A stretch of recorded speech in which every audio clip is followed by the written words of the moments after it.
Assalamualaikum warahmatullahi wabarakatuh. Perkenalkan, nama saya Muhammad Fauzan Rusidi, dan pada kesempatan kali ini kita akan belajar mengenai materi fikih kelas 8 MTS, yaitu mengenai ketentuan halal dan haramnya makanan serta minuman.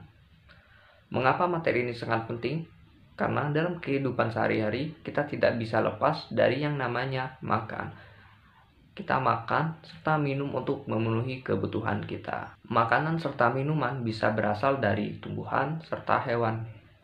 Nah, oleh sebab itu, kita perlu memperhatikan apa saja bagian dari tumbuhan serta hewan yang bisa dikonsumsi untuk kita. Apakah makanan atau minuman yang telah kita konsumsi baik dari tumbuhan atau hewan itu akan berdampak baik bagi tubuh kita, atau malah sebaliknya akan memberikan penyakit bagi tubuh kita. Oleh karena itu, penting bagi kita untuk mengetahui apakah makanan yang telah kita konsumsi atau sebelum kita konsumsi itu halal atau haram. Hal ini dimaksudkan untuk menjaga kita agar tidak berdampak buruk pada tubuh kita, sehingga kita dapat beraktivitas secara maksimal, seperti melakukan ibadah, belajar, ataupun bekerja. Baik, langsung saja yang pertama, yaitu pengertian makanan dan minuman yang halal. Apa pengertiannya? Makanan dan minuman yang halal adalah segala sesuatu yang diperbolehkan oleh syariat untuk kita konsumsi, kecuali ada dalil dari Al-Quran, Al-Hadis, ijma maupun qiyas yang melarangnya untuk kita konsumsi. Jadi, segala sesuatu itu bisa jadi tumbuhan, buah-buahan, hewan, maupun lain sebagainya yang bisa kita konsumsi, kecuali ada dalil dari Al-Quran, Al-Hadis, ijma maupun qiyas yang menunjukkan bahwa ada beberapa yang tidak bisa dikonsumsi. Seperti dalam firman Allah di dalam surat Al-Baqarah ayat 108, A'udzu billahi minasyaitonir rajim. Bismillahirrahmanirrahim. Ya ayyuhan nasu qulu mimma fil ardi halalan thayyiban wa la tattabi'u khutuwatis syaitan innahu lakum aduwwum mubin. Yang artinya, hai sekalian manusia, makanlah yang halal lagi baik dari apa yang terdapat di bumi, dan janganlah kamu mengikuti langkah-langkah syaitan, karena sesungguhnya syaitan itu adalah musuh yang nyata bagimu. Berdasarkan ayat tersebut, maka sudah jelas syarat makanan serta minuman yang boleh dikonsumsi oleh kita sebagai muslim hendaknya memenuhi dua syarat, yaitu yang pertama halal, yaitu diperbolehkan untuk kita konsumsi dan tidak dilarang oleh syariat. Lalu yang kedua thayyib, yaitu makanan atau minuman yang kita konsumsi itu memberikan manfaat, baik itu memberikan gizi, tenaga, dan mengandung manfaat bagi kesehatan. Poin pertama yaitu tentang halal. Makanan serta minuman itu harus halal. Halalnya suatu makanan ataupun minuman itu terdapat 3 hal di dalamnya. Yang pertama yaitu halal karena zat dari makanan atau minuman itu sendiri. Jadi yang dimaksud halal dari zatnya itu adalah memang dari asalnya sendiri tidak mengandung apa-apa yang diharamkan oleh syariat. Jadi tentu saja apapun yang terkandung di dalamnya selama itu tidak diharamkan maka halal untuk dikonsumsi. Lalu yang kedua yaitu halal cara mendapatkannya. Jadi segala sesuatu yang halal harus halal pula cara mendapatkannya. Percuma saja jika suatu itu halal, akan tetapi cara mendapatkannya itu tidak diperbolehkan, seperti merampok, mencuri, membegal, ataupun yang lain-lainnya. Suatu yang halal itu akan menjadi haram hukumnya, sehingga tidak baik untuk dikonsumsi untuk kita. Lalu yang terakhir yaitu halal karena proses pengolahannya.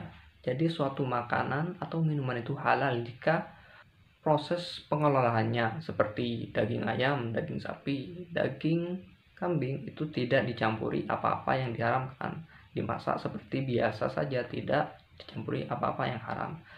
Jika suatu makanan diolah dengan cara mencampur sesuatu yang diharamkan, maka tentu saja yang asalnya itu haram karena dicampuri zat-zat yang haram akan menjadi haram pula. Maka hal itu harus dihindari oleh kita. Lalu yang poin kedua yaitu makanan yang thayyib. Makanan atau minuman yang thayyib itu berarti bermanfaat bagi tubuh kita. Jadi, jika kita ingin memakan sesuatu, dipastikan bahwa makanan yang kita makan tidak mengandung zat-zat yang berbahaya, seperti mengandung pengawet yang berlebihan, mengandung formalin, mengandung pewarna tekstil, ataupun zat-zat yang lainnya yang bisa membahayakan tubuh kita. Baik, yang selanjutnya adalah jenis makanan dan minuman yang halal. Yang pertama yaitu makanan serta minuman yang tidak diharamkan oleh Allah dan Rasul-Nya. Yang mana makanan serta minuman tersebut tidak diharamkan untuk dikonsumsi sampai ada dalil yang menunjukkan bahwa makanan tersebut diharamkan. Disebutkan bahwa dalam Quran surat Al-Baqarah ayat 29 yang berbunyi, A'udzubillahi minasyaitonirrajim. Bismillahirrahmanirrahim. Walladzi khalaqalakum ma fil ardi jami'a. Yang artinya, dialah Allah yang menjadikan segala yang ada di bumi untuk kamu. Lalu yang kedua yaitu makanan yang baik, tidak kotor dan tidak menjijikkan. Dan yang ketiga yaitu segala makanan atau minuman yang tidak mendatangkan mudarat, tidak membahayakan tubuh, tidak merusak akal, moral, dan akidah. Seperti yang disebut dalam Al-Quran, A'udzubillahi minasyaitonirrajim. Bismillahirrahmanirrahim. Wala tulqu biaydikum ila tahluki. Yang artinya, dan janganlah kamu menjatuhkan dirimu sendiri ke dalam kebinasaan. Quran surat Al-Baqarah ayat 195. Lalu apa manfaat yang kita dapat setelah kita mengkonsumsi makanan serta minuman yang halal? Yang pertama, mendapat ridha Allah. Kenapa kita mendapat ridha Allah? Karena kita telah menaati perintahnya, yaitu mengkonsumsi makanan serta minuman yang halal. Lalu yang kedua, menumbuhkan akhlakul karimah, terhindar dari akhlak mazmumah atau yang tercela. Yang ketiga, menjadi sumber tenaga. Jadi segala sesuatu yang kita makan serta minum nantinya akan diubah oleh tubuh kita menjadi tenaga, supaya kita bisa beraktivitas seperti beribadah, bekerja, maupun belajar. Lalu yang keempat yaitu terjaga kesehatannya, karena setiap makan dan minum yang telah dikonsumsi adalah makanan dan minuman yang bergizi dan baik bagi tubuh. Yang kelima, menjaga akal dan hati. Makanan serta minuman yang halal akan berpengaruh positif pada pikiran serta hati kita. Lalu yang keenam yaitu rezeki yang kita dapatkan menjadi barokah serta mendapat perlindungan dari Allah. Dan yang terakhir yaitu membawa ketenangan hidup karena kita telah menjauhi makanan serta minuman yang haram dan mengkonsumsi makanan serta minuman yang halal. Lalu yang selanjutnya yaitu makanan serta minuman yang haram. Apa pengertiannya? Makanan dan minuman yang haram adalah segala sesuatu yang hendaknya kita jauhi dikarenakan ada dalil dari Al-Quran, hadis, ijma maupun qiyas yang melarangnya kita untuk mengkonsumsi. Maka hendaknya kita harus menjauhi segala sesuatu, makanan maupun minuman yang hendak kita konsumsi karena mendapat petunjuk dari syariat untuk menjauhinya. Lalu yang selanjutnya yaitu jenis-jenis makanan serta minuman yang haram. Secara garis besar, jenis makanan dan minuman yang haram ini terbagi menjadi dua. Yang pertama haram lizzati, haram karena zatnya, dan yang kedua yaitu haram lighairihi. Yang pertama yaitu haram lizzatihi. Haram lizzatihi atau haram dari segi zat atau kandungannya merupakan makanan atau minuman yang secara asalnya memang tidak diperbolehkan untuk dimakan atau dikonsumsi. Dan untuk jenis-jenisnya terdapat beberapa makanan atau minuman yang diharamkan seperti babi, darah, dan khamr. Untuk daging babi terdapat di dalam Quran surat Al-Baqarah ayat 173. Bismillahirrahmanirrahim. Innama harrama 'alaikumul maitata wad-dama wa lahmal khinziri wa ma uhilla bihi li ghairillah.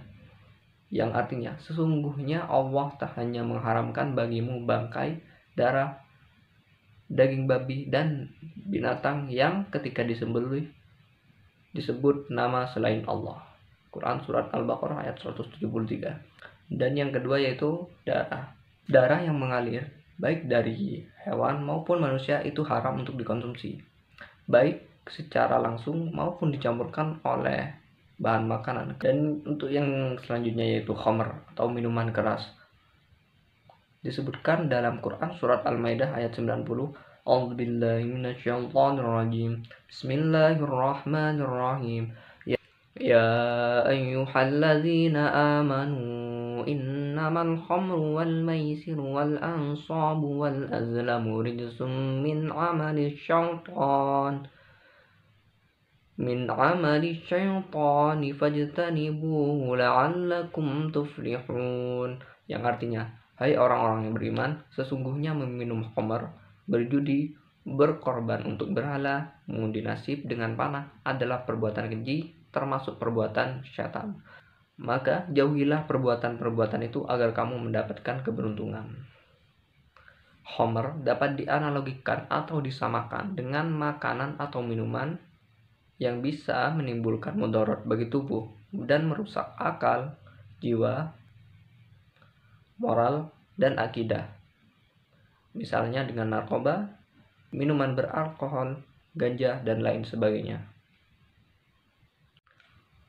Jenis yang kedua yaitu haram lighairihi, atau segala makanan atau minuman yang menjadi haram akibat beberapa faktor. Yang pertama yaitu bangkai, yaitu segala hewan yang mati dengan tidak cara disembelih. Disebutkan dalam Quran Surat Al-Maidah ayat 3. A'udzubillahi minasyaitonirrajim. Bismillahirrahmanirrahim. Hurrimat 'alaikumul maitatu wad-damu wa lahmul khinziri wa ma uhilla li ghairillahi bihi wal munkhaniqatu wal mawqudatu wal mutaraddiyatu wan natihatu wa ma akala as-sab'u illa ma zakkaitum. Yang artinya diharamkan bagimu memakan bangkai, darah, daging babi, daging hewan yang disembelih atas nama selain Allah, yang tercekik, yang dipukul, yang jatuh, yang ditanduk, dan yang diterkam binatang buas, kecuali yang sempat kamu menyembelihnya.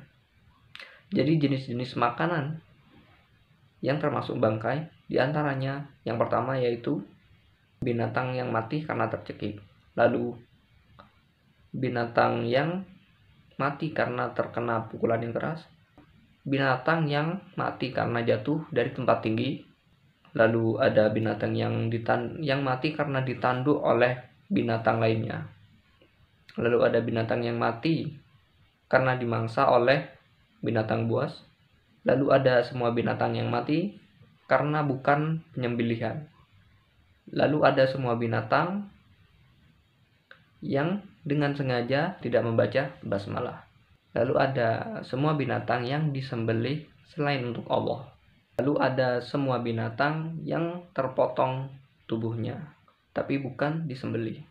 Namun terdapat dua bangkai yang tidak haram untuk dikonsumsi. Yang pertama yaitu bangkai belalang dan yang kedua yaitu bangkai ikan. Lalu jenis makanan haram lighairihi yang kedua yaitu semua makanan halal akan tetapi tercampur oleh najis. Jadi segala sesuatu makanan yang halal akan tetapi tercampur oleh barang-barang yang najis, ini dihukumi haram karena jika dikonsumsi akan berakibat buruk bagi kita. Seperti kita hendak meminum susu, akan tetapi di dalam gelas tersebut terdapat bangkai binatang. Lalu jenis haram lighairihi yang ketiga yaitu makanan yang diperoleh dengan cara yang tidak dibenarkan oleh syariat, seperti mencuri, korupsi, menipu, merampok, hasil dari judi, dan lain sebagainya. Lalu apa saja akibat mengkonsumsi makanan serta minuman yang haram? Yang pertama, amal ibadahnya tidak akan diterima oleh Allah SWT. Lalu yang kedua yaitu makanan serta minuman yang halal bisa menyebabkan kita mudah terkena penyakit dan merusak jiwa kita. Lalu yang ketiga itu makanan haram serta minuman yang haram bisa membuat harta kita terbuang sia-sia atau mubazir. Dan yang keempat, menghalangi terkabulnya doa dikarenakan kita telah melanggar ketentuan dari Allah Subhanahu wa taala. Dan yang terakhir, menghalangi kita untuk mengingat Allah Subhanahu wa taala.